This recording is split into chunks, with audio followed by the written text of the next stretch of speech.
Hi guys, May Flom here, and today is a quick little video. This is just kind of a little how-to video here for the ScanNCut when you're wanting to work with scraps. And this is just a little time-saving trick from me to you.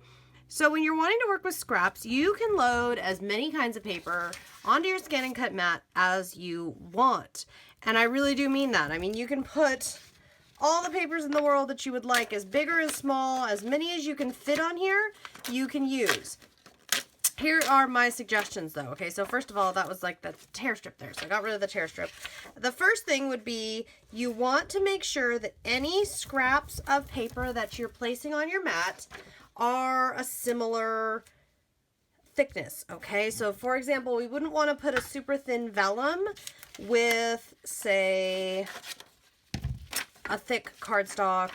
We wouldn't want to mix up patterns and papers that were so different in their size and their thickness that they wouldn't work together. So what you do want to do though is, as full or as empty as you'd like, go ahead and put whatever pieces however you want them on.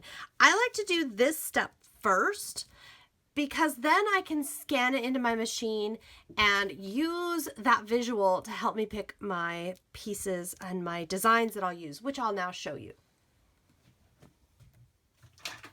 The first thing we're going to do is go in here into pattern. I'm just going to pick something at random. So I'm going to go in here and I'm going to pick a flower. Let's see. Oh, so many choices. I'm going to pick a flower that I like to use. And I'm just going to leave it. I'm not going to worry about what size it is.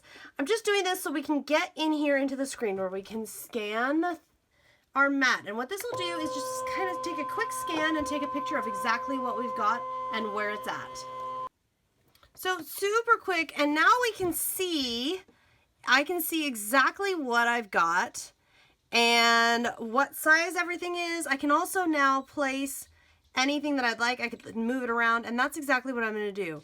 I'm going to go in, I'm going to go in and add, press the pattern button, and I can just keep adding whatever images are appealing to me, you know, whatever designs that I'm feeling like I would like to have, whatever it might be. I can just come in here, find those patterns, find those designs, grab onto them and insert them. And like that one's really nice, so let's put that one. We'll put that one down here on this floral.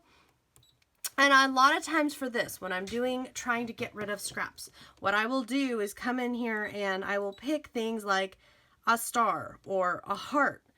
And a small heart, let's see, we're gonna make it really small all the way down here, about an inch, and we'll make 6 of them. So small hearts are something that I use all the time. Okay, I use little hearts and things all the time. So I can cut out little hearts all over the papers, you know, and I can even position it. And if I want to resize, I can come in here and resize. So like if I want to make that one bigger so that more of that floral pattern gets seen, if I want to really finely adjust where it's at, if I want to blow it up and go into 400%, I can go 400% here and really take a look and make sure I'm really happy with what I've got. I can do all of that. Okay, and I can continue to add. I know I want to see, let's see if we've got, oh, you know what, an airplane would be a good one for right here, but what I'll need to do is go in and do a couple things. First, I'll have to size it down a little bit, and then I can rotate it just a little bit so that it's on my paper a little bit more. And I can take a look at that. And I can see, I love this, so I can really zoom in and see, you know, you're really not going to get a very good look at that. I would actually rather have a heart. And again, I can go in and just resize this to be the size that I'm looking for. If it tells you it can't get any bigger, it means you reached an edge. That just means you need to slightly adjust. And again, I can look in here and see where it is on the pattern, if I'm happy with it, if I want to go in here and rotate it so that I can make it a little bigger so that I can get more of the pattern in there. I can certainly do that. Although now that's a little too big and now that's not going to work, but that'll work. So lots of options, you guys, and I can keep on going. This is what I really love. So I can fill so that all of these scraps get used fully. I can fill this all up, and then once I'm totally satisfied with everything that I've got going on, I just tell it to cut.